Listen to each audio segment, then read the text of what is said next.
Left, center, right. How to play. The object of the game is to be the last player with chips. Give each player 3 chips. Pick a player to go first, then play proceeds clockwise. On your turn, roll dice based on how many chips you have. 1 chip is 1 die, 2 chips is 2 dice, and 3 or more chips is 3 dice.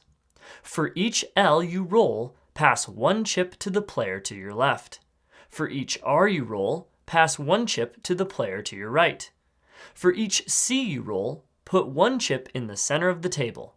If you roll a dot, then nothing happens.